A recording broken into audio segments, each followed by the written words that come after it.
So good afternoon, and I would like to thank everyone for joining us today for our third landscape success class, Flowering Plants for 4 Seasons. We will discuss how to add color for each season so the home gardener will have something blooming throughout the year. My name is Nancy Schaff, and I'm a Fort Bend Master Gardener in charge of programs. If you're new to us, the Fort Bend Master Gardeners are trained volunteers who assist the Texas A&M AgriLife Extension Service in educating the community with research-based horticultural information. As usual, this lecture will be recorded and we'll email the link to all registrants in the upcoming week. You can find video links of our past classes and our in-person Grow Your Own classes on our website, fbmg.org, and a link will also be provided in the chat.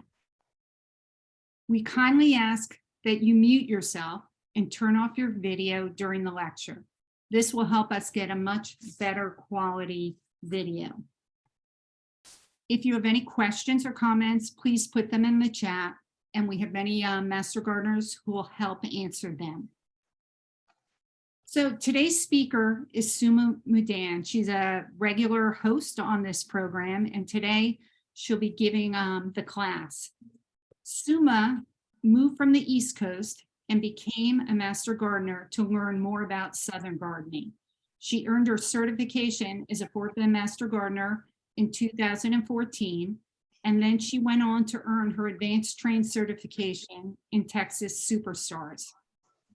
Suma quit her day job as a lawyer to pursue her passion of wellness coaching, which includes gardening, which we all love, teaching yoga, and the use of essential oils for health.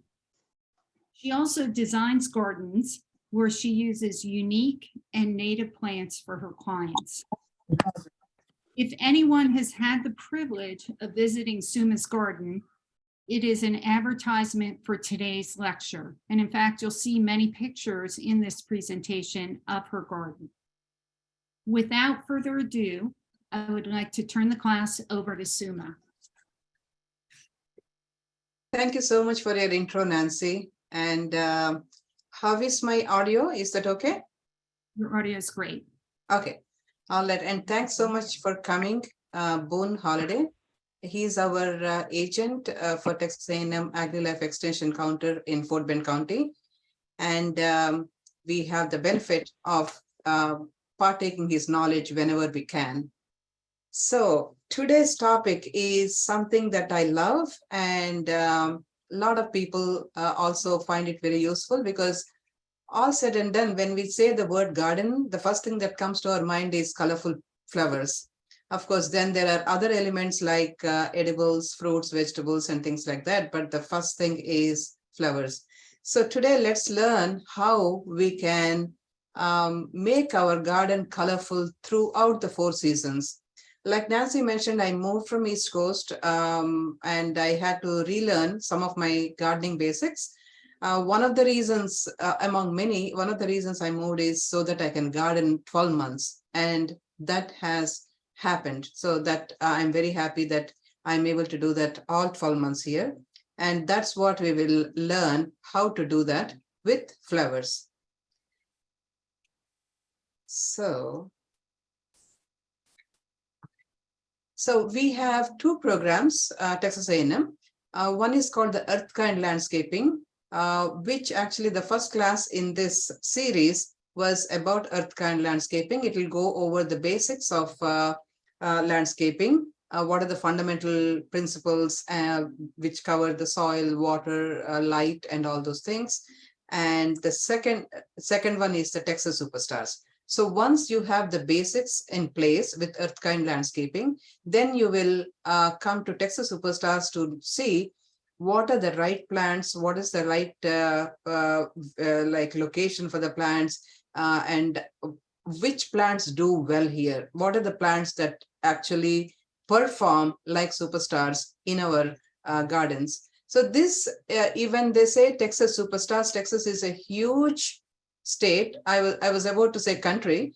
It's almost a country. And it has several growing zones. A zone is when they measure the zone either based on the cold hardiness or the heat tolerance, humidity and all that. So Texas has zones from 6A to 9B, and we fall in towards the later part of that zoning. Because of the last few freezes, we are more behaving like 8B, 9, or so we are hovering somewhere there. But these plants are tested in various locations to make sure that they perform well in all these various zones. So these plants are hardy, they're tolerant of our hot and dry summers. And one of the major thing is they are bred for they are chosen because they're disease and insect resistant. So when they say they do well in these various zones, it may mean that one plant that is doing well as a perennial here for us in our zone in Fort Bend County may do very well as an annual in Dallas, in Tarrant County or somewhere there. So, but they will do well anywhere in Texas. So Earthkind and Earthkind program and Texas Superstar plants, as I mentioned, the first class was talking about the fundamentals, and you can go back and run the recording of that to refresh your memory about that. And these two programs are like cohesive. They go hand in hand. You do one and then you step to the other. And so they are programmed to be like twin sisters. So they will help us to learn sustainable gardening. And that's what we'll see as the presentation goes today. We'll see how we can do that. So these programs not only help the professional landscaper, but also they're geared towards a newbie homeowner. Maybe you just bought a house, there's nothing in your backyard. So that's when you will go back and look at Earthkind principles and get the basics done. Or maybe you're living in the house for a while and you want to redo some parts of your landscape, and then you make sure that you have the fundamentals and then come to Texas Superstar plants to see which plants will do based on your location. So in the flowering plants for 4 seasons, I'm going to suggest very strongly that one of the main things that we should keep in mind is perennials, the plants that come year after year for many years, should be the backbone of our gardens. So we can play with color by adding some annuals. Annuals are the ones that bloom a lot in one season and they are done, once and done. So we can play with those, but we should have something that is stable and sustainable in our gardens. That's where the perennials come.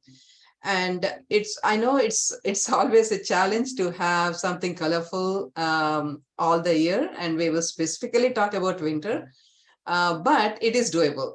And you know, when the heat of summer, like in July and August, when we are sweating and it's so hot, we don't even want to go out. And if we do go out and we find this like struggling plants, the straggly plants, you see the brown stems because they lost the leaves and they look thirsty. But still, there are some plants in the presentation that will do extremely well even in those circumstances. And then there is dead of winter, when everything is cold and you think, okay, my garden is dead and there's nothing for me to do. But even then, it's possible for you to have some color in your garden. So between these two websites, I'm going to quickly walk you through the websites so that even after the presentation, you will have a place to go back and check and learn and use these websites as tools for you to find what you're looking for. So you can select in the Earthkind plant selector, which I'll show you in the next few slides. You will be able to select plants based on your location. You can put your zip code, or you can put like, okay, I want plants for this season, I want plants for summer, or you can say, I want a plant which is 2 feet or 10 feet or 4 inches. So you can put all those parameters and search for plants, and it will tell you which plants meet those criteria. So this is the Earthkind landscape website. So when you go to this aggie-horticulture.tamu.edu, you see this Earthkind landscaping and you click on that. And then you go to Earthkind plant selector. So you can also take pictures of the slides if you want to. If you think that you're going to forget where to look for, take a picture. And then you go to Earthkind plant selector. And again, you can see these are the zones that are defined by this. So you can search by zip code. You can also search by region. These are the regions, and we are somewhere in the F region. And you can select based on all those criteria. So once you do that, you'll come to this filtering section. So one caution is if you put too many filters, sometimes you may not even get any results because there are too many filters. And so try to make it first thing, try to make it a broad search, and then you can fine tune it. So once you do that, you will get a list of plants based on your criteria. And for example, we'll just look at Turk's Cap. So this is what you get once you click on the Turk's Cap, and it will give you the brief description. One of the things that you want to look for is the Earthkind index. So it says 10. So on a scale of 1 to 10, Turk's Cap is 10. That means it will do extremely well. It may also mean that it will be tough to get rid of it once you have it in your garden, because it is so tough. And now you come to Superstar Plants website, and here you can see all the annual plants and perennial plants, woody shrubs, trees, specialty plants, and you can click on any plant and you will know the characteristics of the plant. So between those two, you can do your preliminary research, and then you can get your plants, and then we will talk about specific plants. So now 4 seasons. The 4 seasons are spring. For us, since we are more or less temperate weather, our spring starts almost like late February, but in the last few years, we are getting some freeze in February. So I said early March to late May, summer late May to mid-September, and fall mid-September to early December. So unlike the East Coast, where fall is like, September to October, and then it is winter, for us, fall actually extends to December, and winter is December to late February. So those are our seasons. And keep in mind these seasons when you're trying to pick the plants. Also keep in mind the plant heights. So the tallest plants go to the back of the bed, and plants which are like 2 to 3 feet go in the middle of the bed, and plants shorter than that, or the trailing plants, they go to the front of the bed. And the other thing you need to keep in mind is the watering and light needs. So some plants may need lot of water, and some may not need that much water. Again, when you go to Texas Superstar website, it will tell you how much water it needs. Most of the plants need moderate watering. None of the plants need heavy watering. Try to group the plants which have similar watering needs, and also light. Does this plant do well in part shade, full shade, part sun, full sun? Look at those. So all these things, if you do early on, you will save a lot of heartache later on, because if you put the plant in a wrong place, in a wrong light, then it will not do well, and you have to redo the whole thing. So read the labels and read the websites and see what the plant needs, and accordingly you can plant it. Other things to consider: spacing. Now I feel that I'm an experienced gardener, but still I make mistakes.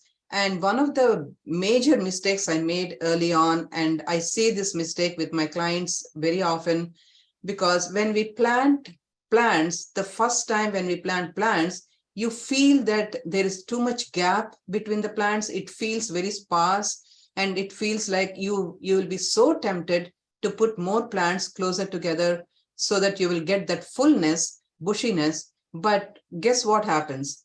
So given 6 months, 1 year, the plants are struggling to grow because they're growing into each other. They don't have space to spread. There's no air circulation. So you're seeing more fungus because of the humidity, of the lack of space. So keep the full potential of the plant. Okay, you can prune and keep the plant whichever height you want. And sometimes you may lose the bloom. So keep that in mind, but also keep in mind the plant is going to grow. So have a little patience, give the plant that space it needs when you're initially planting and let it grow. Then everything will be much better. So air circulation, light penetration. And also keep in mind the habit. Is the plant going to grow like a pencil, or is it going to grow like a globe, or is it going to spread? Is it a vine? So look at these things and keep this in mind when you're planting. Does it need support? So all these things matter a lot. And of course, the other thing is soil and mulch. And some of the plants may need a specific soil like acidic, like roses, azaleas, and camellias. And hanging baskets, because they are hanging, and if when you add the water, the basket becomes very heavy. So try to make the medium lighter than normal. And fertilizing. So most of the plants are happy with the initial fertilizing when you plant them, and mid-season refresh the fertilizer. And some of the most common fertilizers are Osmocote, Nutricolor, and Miracle-Gro. And again, pruning. So pruning also is, we learn all these things by trial and error. Sometimes there are a lot of books, there are a lot of websites that tell you how to do it. But most of the plants in our area look tired and straggly in midsummer. So that's the time when you give it a haircut. And then once the temperature drops a little bit, the plants will fill up again. And of course, in late winter before the spring starts. So let's talk about spring. Of course, spring, we are all we are done with March Madness, and now we are in spring fever. So spring is the easiest season because all the nurseries are overflowing with plants. There is color everywhere and everything is tempting. But we need to be careful of what we are picking and what we are planting. So if you want to actually save on buying a lot of plants, you can start the seeds for spring planting, but you have to plan and you have to start the seeds maybe in December, January, in maybe in your garage or somewhere where it is warmer, and then you can replant, harden off and replant in spring. So these are some of the Texas Super, wherever you see that logo, Texas Superstar. So these are the plants that made the cut as Superstar, and you will find most of these plants, you will start now seeing them in the nurseries. Especially Lowe's will carry the maroon pots with the Texas Superstar logo, and you may buy them with confidence and start planting them. So Larkspur is a self-seeding, reseeding perennial, semi-perennial, and it comes back. You may not see it where you planted next year because the seeds may travel, but you will see it in other parts of your garden. So these are dainty plants, so they may need a dense planting so you can see the color more vividly. So Laura Bush Petunia is one of my favorite plants because it actually reseeds, and I find it in very unusual places in my garden. Now it's growing next to my pool pump, so I have never planted it there. And these are reliable plants, and you can use them in hanging baskets because they also have a cascading effect, and they also create a nice contrast with other colors. So this New Gold Lantana is one of the things that is very widely used by the builders because it is very easy to grow and it adds that pop of color. It also is a great pollinator attractor. So bees love it, butterflies love it. And if you have a space where you want to fill it with color, this has the habit of somewhat trailing, but it's mostly a bushy shrub. And if you have any questions while I'm talking, you can put them in the chat, and one of the master gardeners may answer it, and they may also run it by me once I'm done with each segment. At the end of the class, if you still have any questions, you can unmute your mic and then you can ask me the questions. I will answer to the best of my knowledge. And we also have more experienced people here, so they can answer if something I can't. So Belinda's dream rose is also a earth kind rose. It is actually one of the first free roses. It is extremely easy to grow. I have not seen any disease like black spot or any fungus on this rose, but it does grow big. It has nice big flowers, nice fragrance, and very easy to grow. So if you want a big bush shrub rose, this is your answer. And of course, knockout roses are so popular because they add this beautiful color, a pop of color. Even if you're driving like a mile away, you can see this red attracting you. That's why builders use knockout roses all the time. So it's very easy to create color. But again, these roses also get a little straggly in summer. So they will benefit with light pruning. So Vitex, last year, Vitex was like so beautiful. I think these flowers and plants, some years they are like, they overperform, and some years they're normal. But last year it was, Vitex was everywhere. And if any of you are from Sugarland, and if you go to Costco, Sugarland Costco, it has a lot of good plants, and Vitex is one of them. And soon, now it is starting to bud. If you have a small yard, you want a nice tree, small compact tree, which blooms, Vitex is your answer. So now we are coming to summer. Summer is, the beginning of summer is fine, but then we get into summer heat, and we'll talk about it. So once again, if you want to plan, if you want to save on your planned budget, and if you want to plan ahead, while you are like installing your spring garden or tending to your spring garden, think about what you want in summer.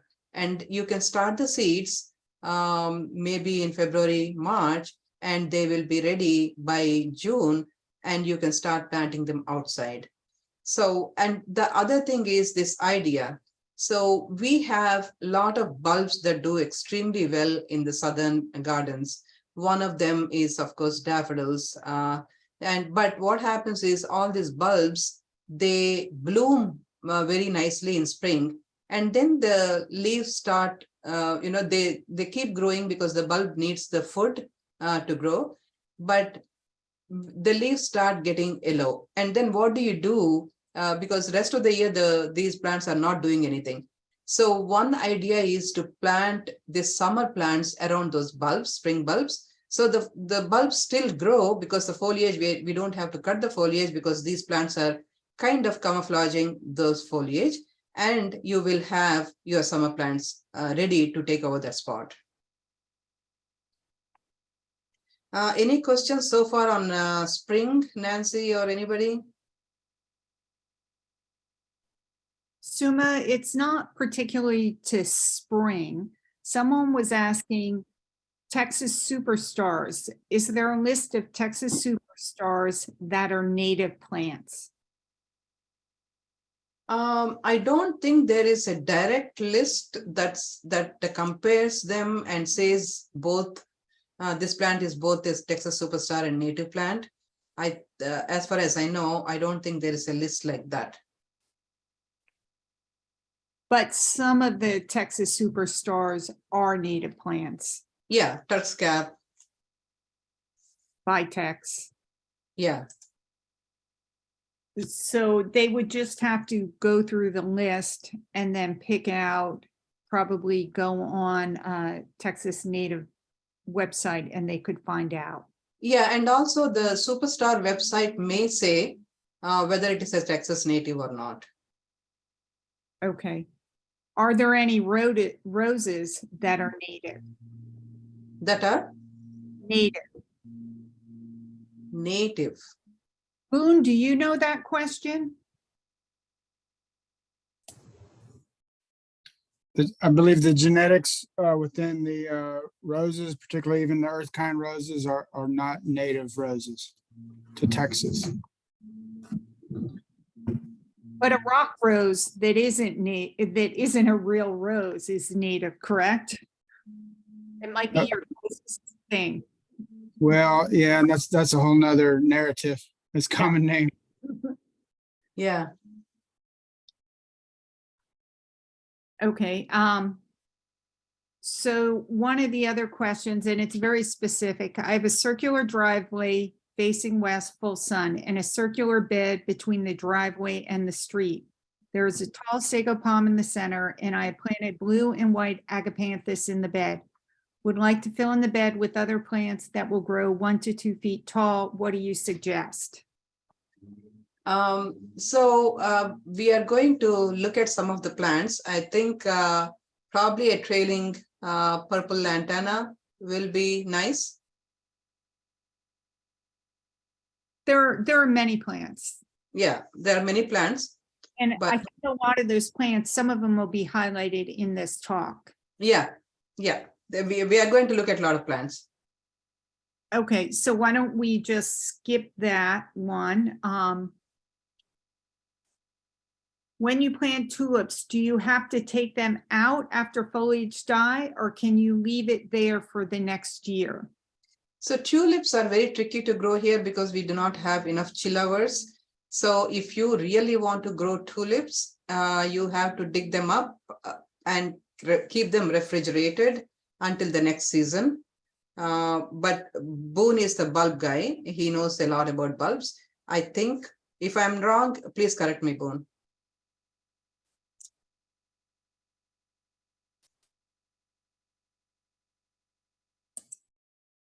You're good. Okay.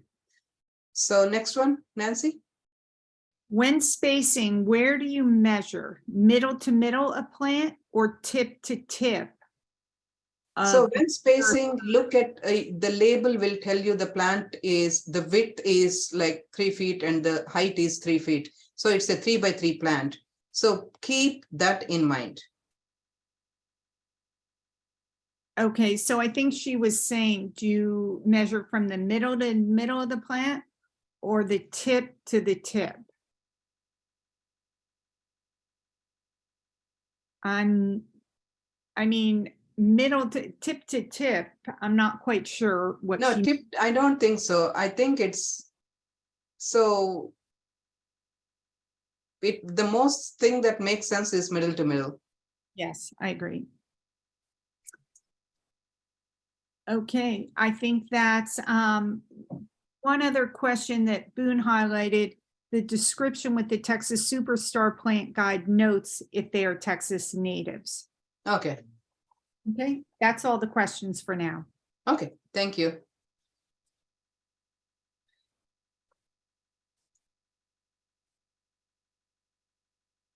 Okay, so summer.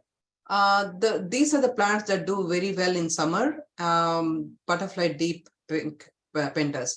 So one thing I want to mention here is, even though this says Texas Superstar, there are a lot of pentas out there. What you need to do is pay attention to the subcultivar of this plant. So this is called the butterfly deep pink. Look for this specific description if you are looking for Texas Superstar. So these pentas, most of the plants that are mentioned as annuals in the Texas Superstar website or the booklet, if the winter is milder, they keep coming back.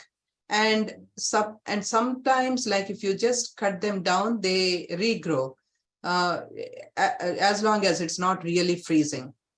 So this one adds a nice splash of color. And this is like probably 1 to 2 feet tall, and it becomes bushy. So you can keep it in the middle of the border.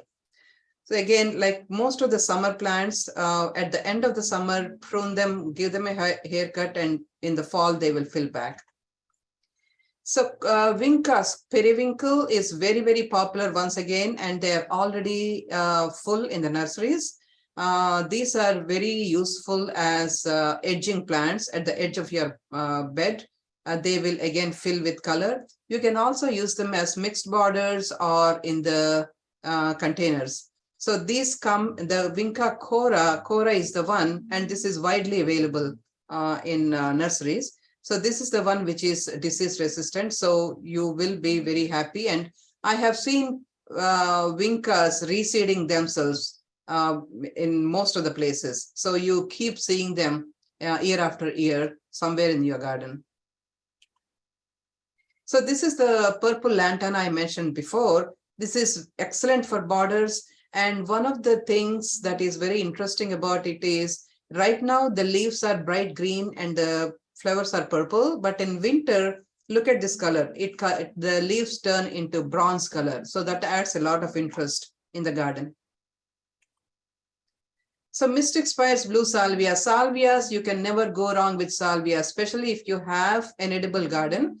You need as many varieties of salvia around you because they attract bees like anything. They are the best, one of the best pollinators.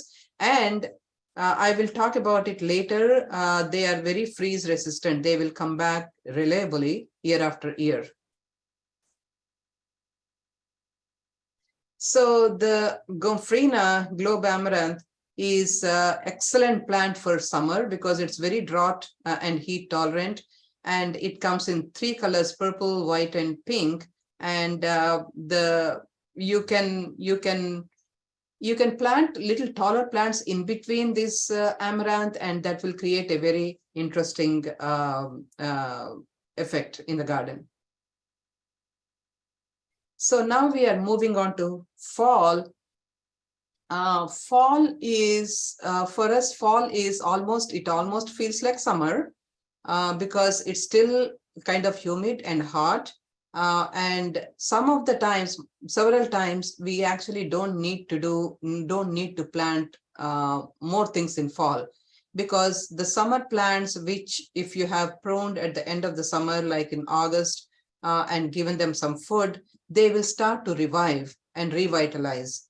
But you can keep them and add some more for fall.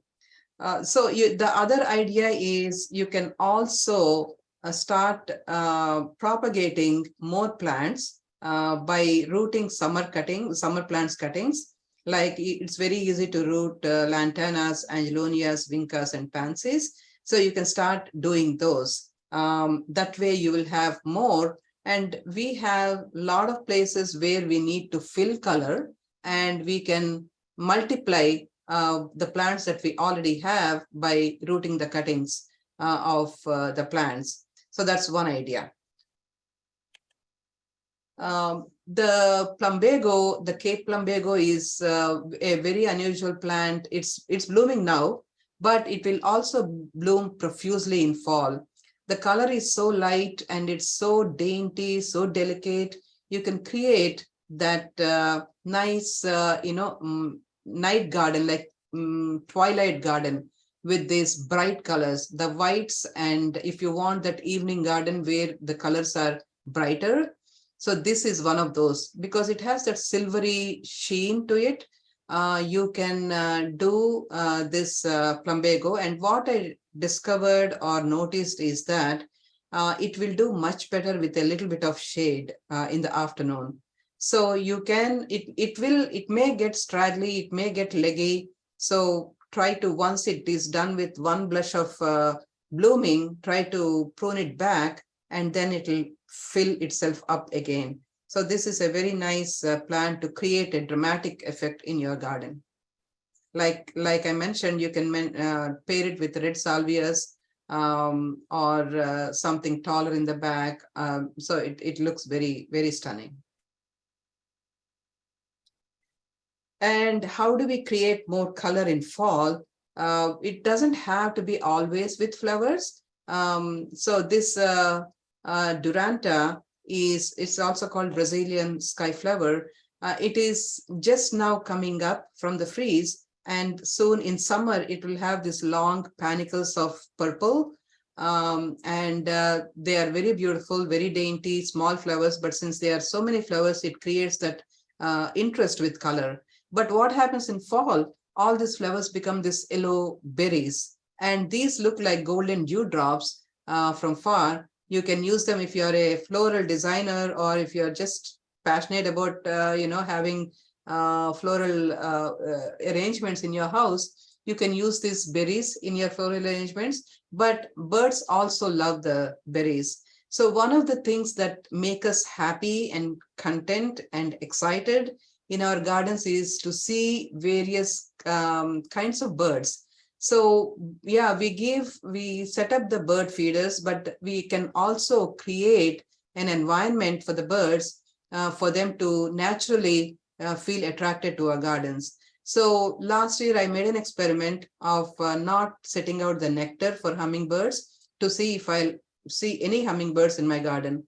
And I did see, because I had plants. I'll talk about them as we go through. So birds they are happy with the plants. We don't need to give them extra food, but you can maybe do both if you want to see more birds. And Esperanza is again just like Lantana. It has this gold color and it is so attractive. It adds this pop of color. It did suffer a little bit with the freezes, but it did come back up. So look for this gold star Esperanza. So Esperanza, if you are tired of seeing this same old boxwoods, the green globes, the meatballs as your edges or in the front of your garden, so switch it up with Esperanza, or I'll talk about Thryallis that. So make that into your edge. It may not be evergreen, it may not stay there all through the year, but it will stay there most of the year, and it will have more interest than just having a green plant there. So this is a beautiful plant. You can train this as a tree if you want. You can start pruning all the bottoms and help it develop its bark, or you can leave it as a shrub. So either way, it's beautiful. And one idea or one tip about Esperanza is in summer, late summer, it starts pushing out a lot of seed pods. So if you want more flowers, remove those seed pods so that the energy doesn't go into those, and it'll and give it a light pruning, and it will start giving you more flowers in fall. So this is one of my most favorite plants, Hamelia, and this is what I was talking about when I started seeing hummingbirds. So these are nice tubular flowers, and if you have an edible garden, I strongly encourage you to plant one Hamelia next to your vegetable garden, because it attracts hummers, bees, butterflies, everything flocks to it. And you can even plant one in the center of your vegetable garden. So this has a lot of interest. The flowers are that orangish red, and the leaves right now are this bright green, and the leaves turn into that chartreuse color in fall. Look at that. They're almost like red and with splashes of green. It is so interesting. And so if you have all these various variants in your garden with your leaf structure, with your flower structure, with your colors, with your heights of the plants, then your garden will create so much, like it is so eye-pleasing, because you are always in for a surprise. Oh, just when I thought, everything is flat, then you come across this different color, different height, different, structure of the plant. So you can do a lot of these various things in your garden by combining these various elements in your garden. So Thryallis also is one of my favorite plants. It has reliably come back from freeze every year after every freeze. It can grow into a big bush. The leaves are nice, bright green and small, and the flowers are clusters of these yellow flowers, and they are very dainty, just like the Duranta, the small tiny flowers like stars. So these are yellow stars, and they come in clusters, and they look very good in your flower vase. And if you want to, So this also has the possibility of working as a hedge. So it's a root hardy plant. It will die down to the ground, but it'll come back from its roots. So any questions so far? Hi, Suma. We had two questions. One is, how do you propagate lantana or vinca? So both can be propagated with stem cuttings. Okay. And so do you want to, I think it's better to talk about that after the class is all over if they want more questions, because that's really more a propagation subject. Yeah. Does Duranta need support or does it grow upright on its own? It grows upright on its own. Again, Duranta also can be trained as a small tree. If you want to chop off the bottom branches, it will grow tall and be like a vase. It will fill out. But I just leave it as a shrub. It will grow tall. Okay, those were the only two questions. Okay. So this is our most dreadful season. Everybody, is like, I hear this every year and I hear this so often. Oh, my garden is dead. I have nothing in my garden in winter. I don't even want to go out. So, but that's not true. That's one of the main reasons for doing this class, so that we can learn what we can do when we think we can't do anything. So winter is not the end of gardening season. I'm going to talk about some plants which are neither earthkind nor superstar plants, but which did very well in my garden. We can add perennials for long-term color, and we can also add some seasonal colors. So we can deviate a little bit from my pet, topic of using perennials all the times. You can use annuals in winter to create that color. So we'll talk about that. So this is somebody's yard, and you can see the dead trees in the back, like just the branches, no leaves or anything. And you can see even in the front, so you can the leaves are almost dry. But you see this pop of color with pansies. So pansies are also very easy to grow from seeds. If you want to go that route. But pansies are also very widely available in the nurseries. And in the winter, you can do this. Bring a few pansies and create some color. And the fall zinnias, in spite of the name fall zinnias, they actually last through late fall, early winter. And they are all coming back in spring as well, especially the Texas Superstar Profusion zinnias. They are very reliable and they will come back and they will stay almost through winter if the winter is milder. So plant in late summer or early fall, and until we get real freeze, they stay. The only thing is, do not overwater. You start seeing that rust and black spot, or the bottom leaves start turning, spotted and all. So try to limit the water a little bit. So again, creating color with berries. This is possum holly. It has just green leaf through the year, but in winter it has these red berries. It is like a beautiful tree in the backyard. It's a small tree, and of course birds love it. And you can imagine just draping a string of lights on it, and with this red berries, it will be so beautiful. So we can create a lot of interest just with berries. It can be a specimen tree. That means you can just plant it in its own space, or you can plant it with other plants. So these are some of the things that are in my garden, and they have done extremely well. So Ligularia, it's also called tractor seed plant, or what else? I think that's it. Leopard plant. So even when there are no flowers, the leaves are so beautiful, glossy green, huge, round, and the plant itself is very bushy. So it's very attractive in your garden. Excuse me. I planted this under my oak trees in the front yard.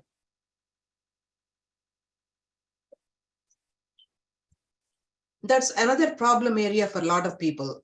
So builders have this standard regimen of planting 2 to 3 oak trees in the front yards, whether the yard is big or small or no yard at all, they have to plant those. And most of the times we don't know what to do because nothing grows, nothing seems to grow under them. So it took me trial and error of a couple of years to see what grows. So the thing was, I was not able to do symmetric, like I couldn't do same plants on both sides because one side got a little more sun, one side is more shady. So when I planted this, it did very well. Then in a couple of years, 3 years later, it started giving me small babies and I started putting them around the garden. So if you see the small inlet of this slide, you will see a different texture of the leaves. This is called the curly leaf, curly leaf ligularia. And both these create a lot of interest just by being there. But wait, then the winter comes and they have this beautiful yellow flowers. The flowers have long stem, long stalk, and they can be seen from far. So these plants have a lot of attraction. So if you have a semi-shady spot, you can plant a few ligularias. Now I see the builders planting more ligularias in the common areas, and they look really nice. So that's an option for you. So this is something that I bought a few years back from a nursery called Cornelius. And this was an investment because I generally don't spend much money on plants, like not this much money, but it has given me years of pleasure. So this is called Hong Kong orchid tree, Begonia purpurea.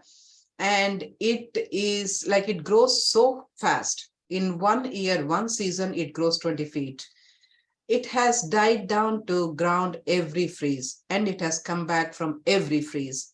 And one of the most interesting things about this is it blooms in winter. It starts blooming in like November, and then it blooms through February, unless it is hit by the freeze. And unfortunately, we are being hit with freezes in January or February. But the flowers are beautiful, these huge purple flowers, and they also have fragrance. And some people believe the leaves have a lot of medicinal value, which I have not tried, but it makes a spectacular tree. It is a big tree. So if you have a small yard, if you want to have only one tree, this is maybe your answer. But remember that it is prone to freezes, but it will give you these kinds of blooms like almost every winter. It's a beautiful tree. And I strongly believe that every southern garden should have camellias. I don't know why we don't have. And these plants, of course, they are a little fussy until you find that perfect spot for them. Again, these are in my front yard under the oak trees. They are an understudy plant, and they do extremely well. So there are 2 varieties of camellia, Sasanka and Japonica. And for us, Sasanka are more sturdy than Japonicas. So there are so many colors and so many shades and hues of camellias, and some spread like a beautiful umbrella, and some grow tall. So the white one on the right side is called sea foam, and it has perfect petals.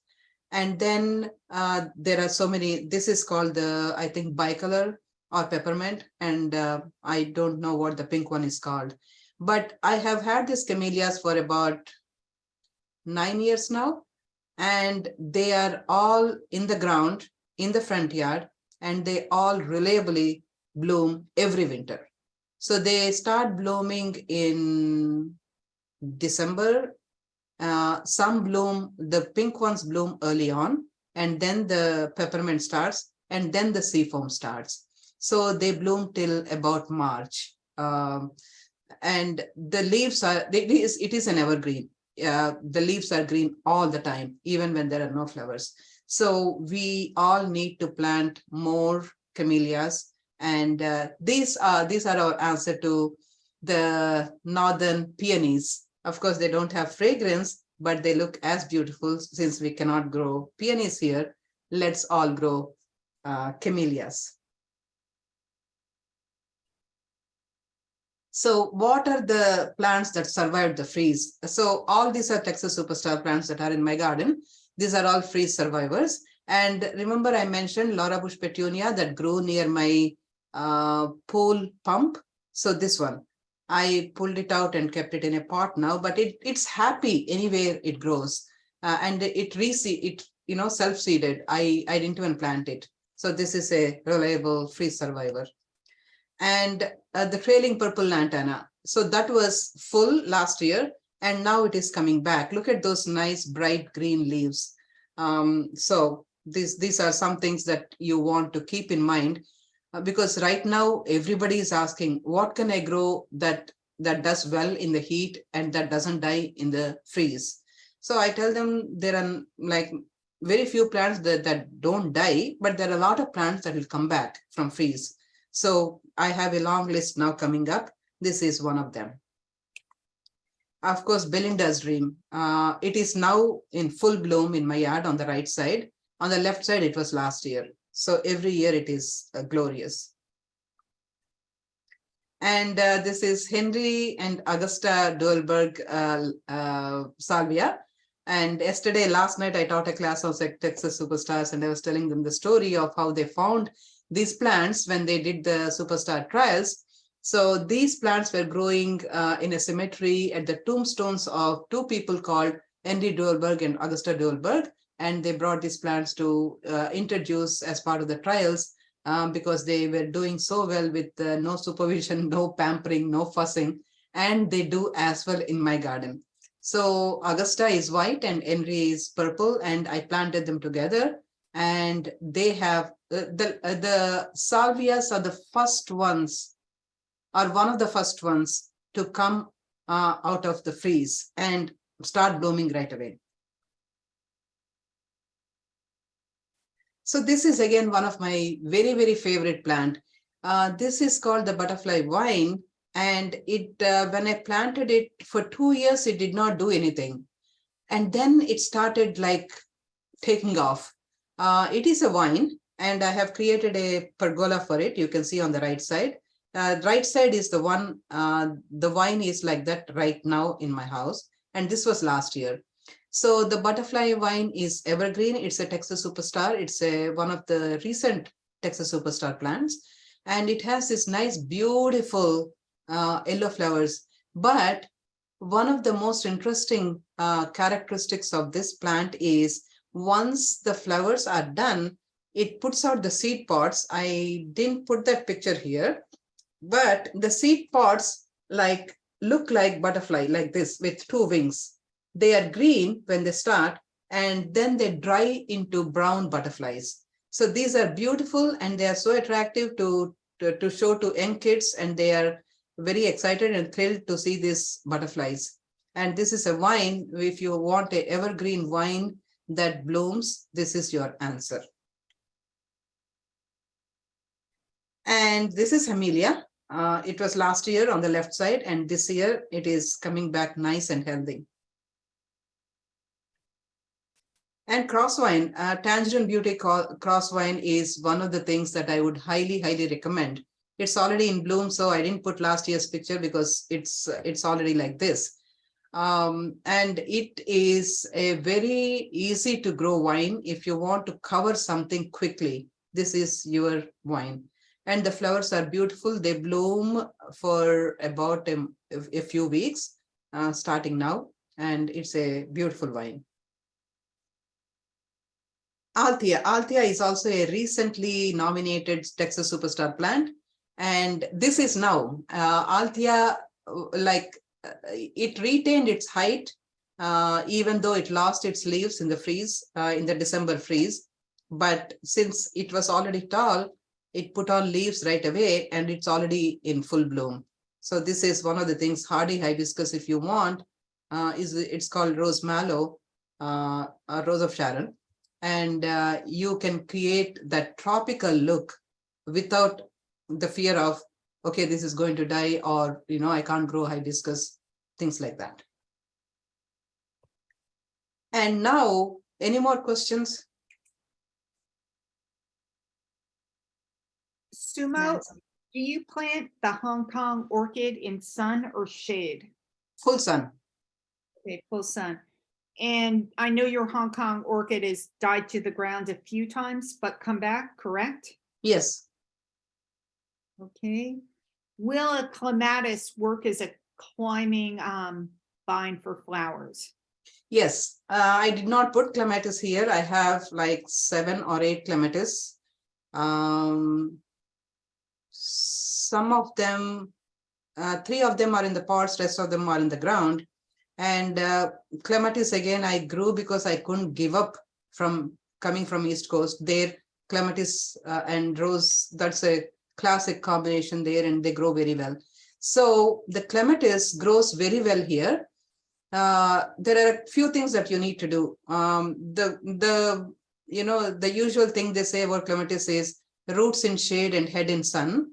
So create some nice cover for the roots. I put some compost and then put this broken pot pieces on top of the roots to cover it up.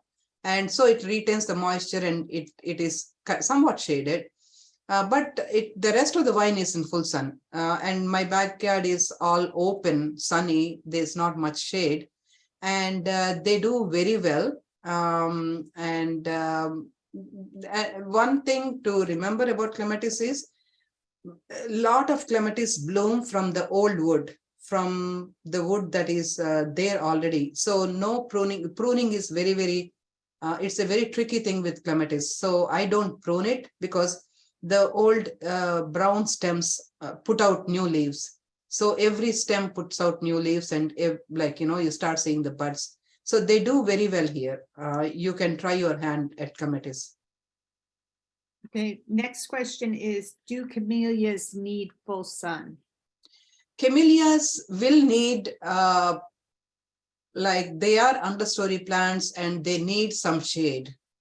They will suffer in full sun. Sasanka will take more sun than Japonica, but my camellias are almost under the oak trees. My understanding, camellias, they can't have the afternoon sun. Maybe Yes, definitely not. Okay. What are your thoughts about bougainvillea? So bougainvillea, I just came back from a trip in Egypt where bougainvillea was like growing like weed. And then I understood it's a desert plant. It doesn't need water. We all do the mistake of giving it water.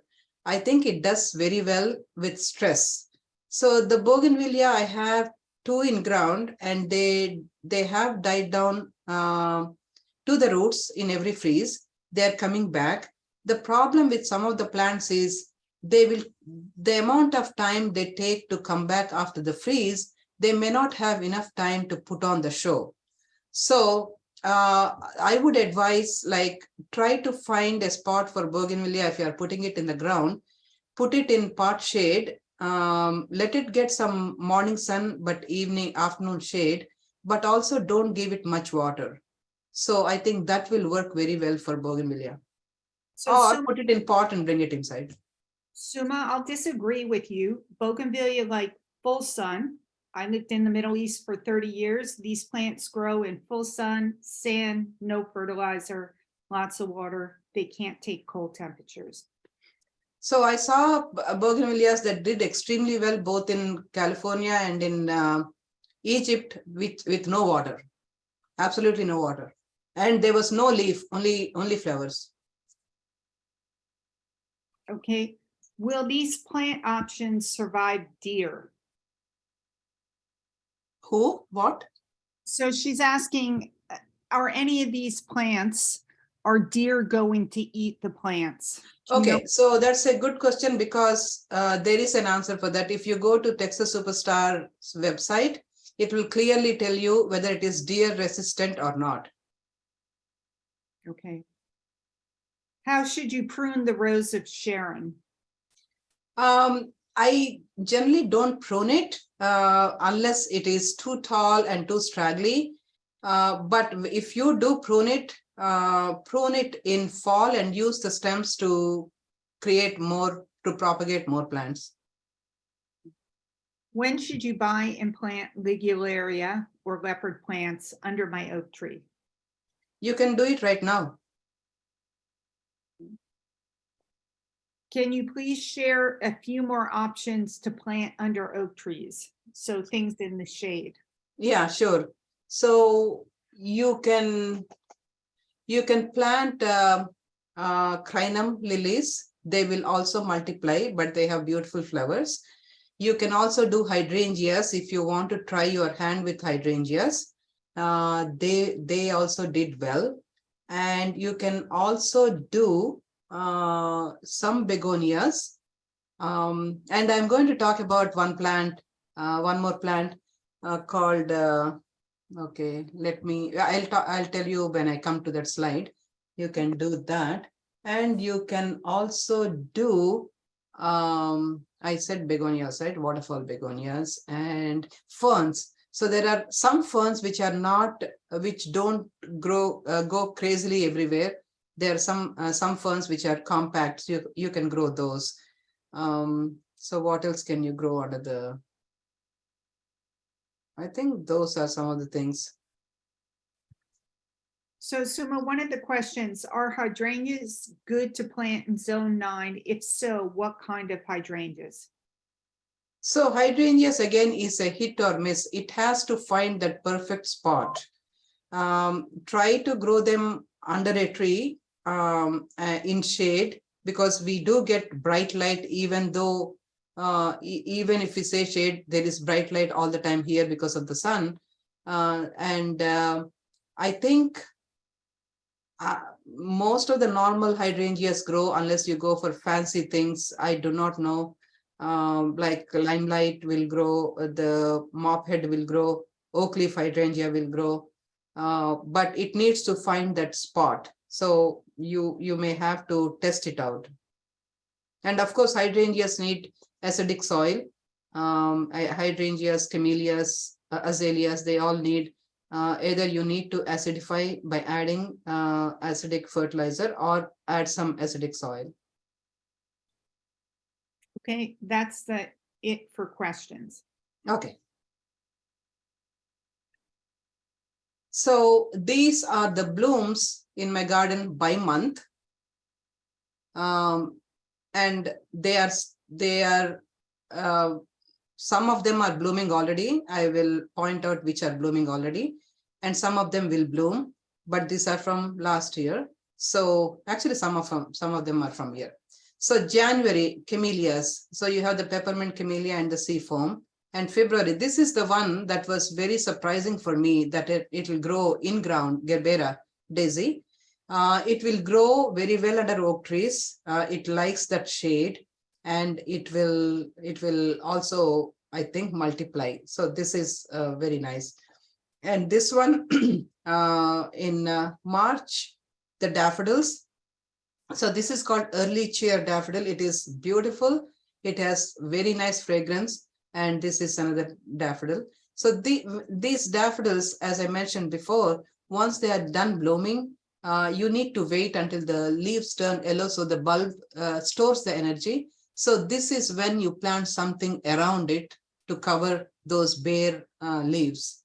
And this is the Mexican flame vine. It can be an evergreen if the winter is mild enough, and it has nice, beautiful orange flowers. So that is winter to early spring.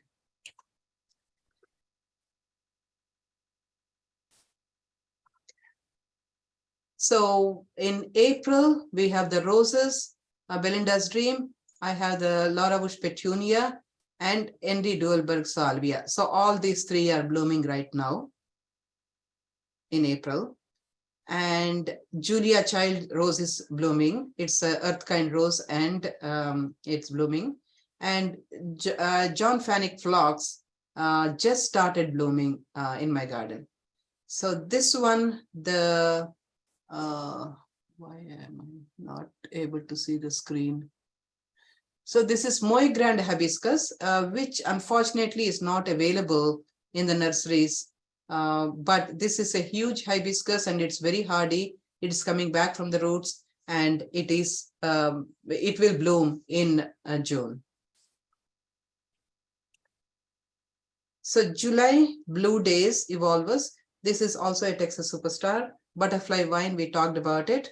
July and August, Hemelia. Actually, Hemelia will start blooming soon and it will continue to bloom into fall. And Gomphrena is the summer snapdragon.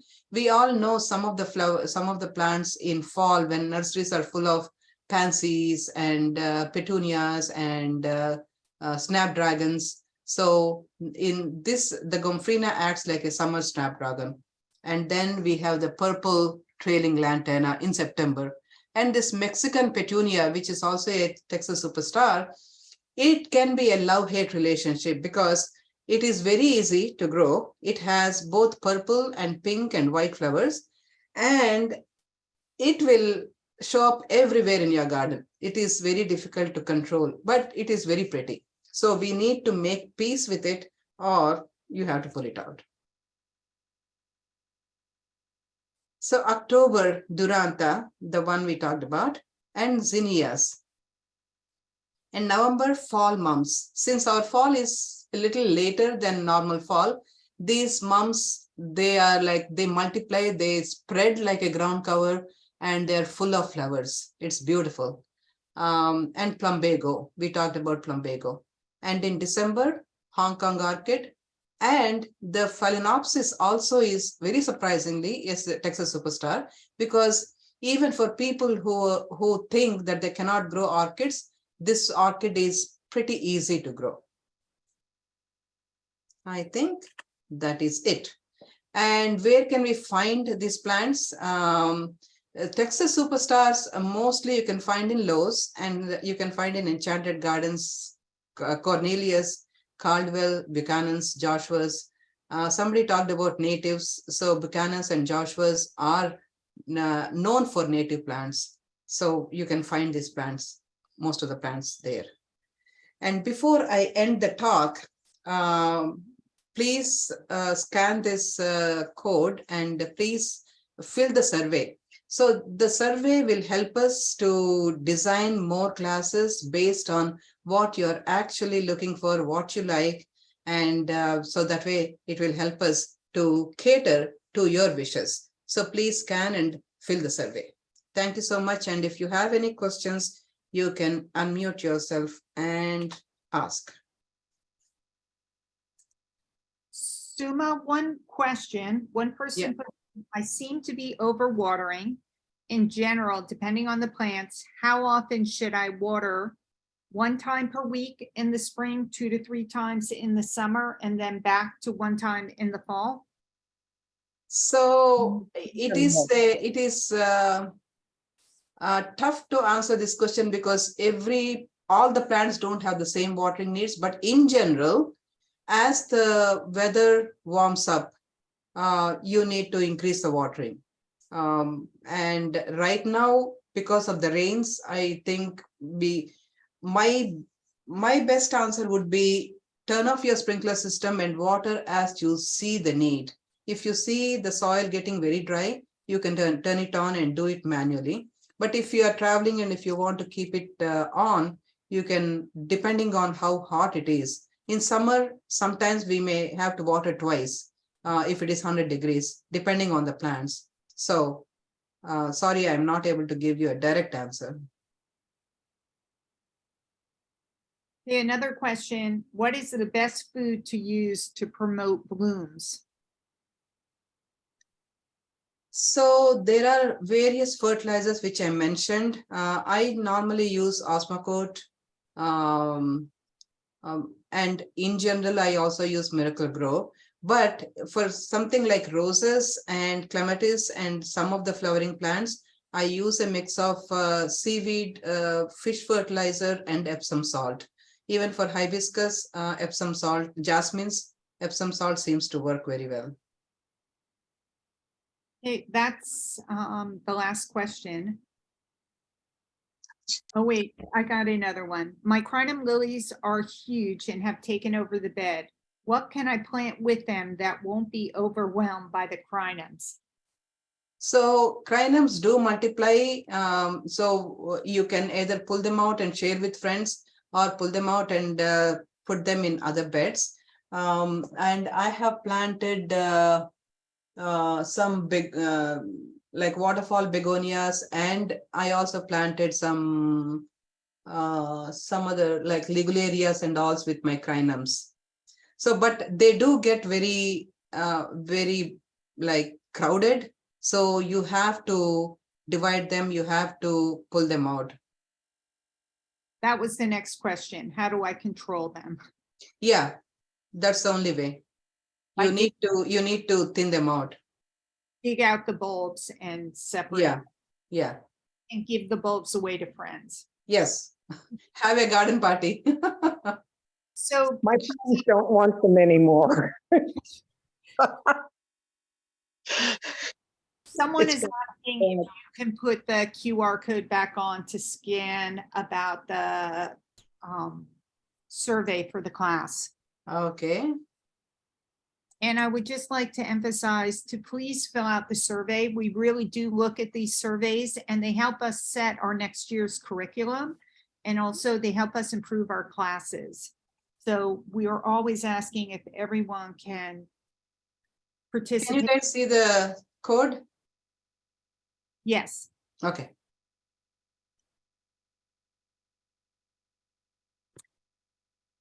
What plants can you use under myrtle trees? And I'm assuming crepe myrtle trees, Suma? Crepe myrtle. So what is the root system of the crepe myrtles?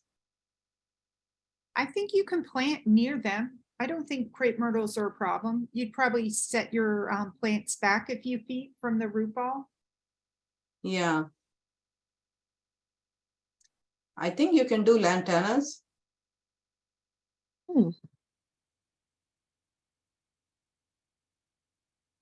Let's see, my crepe myrtle got.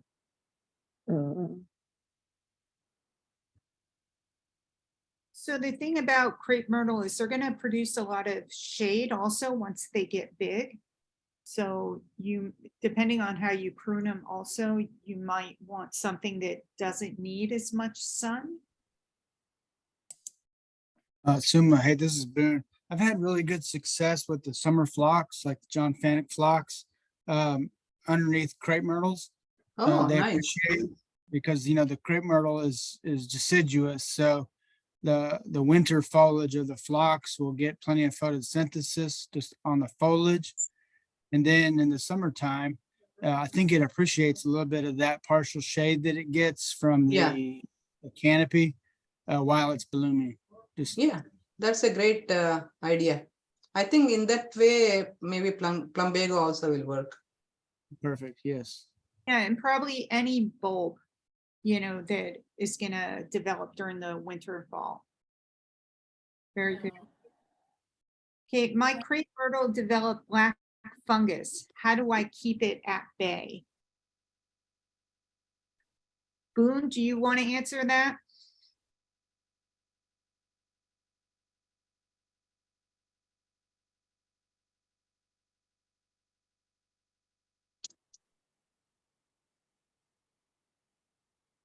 We do have a class coming up on garden pests. Okay.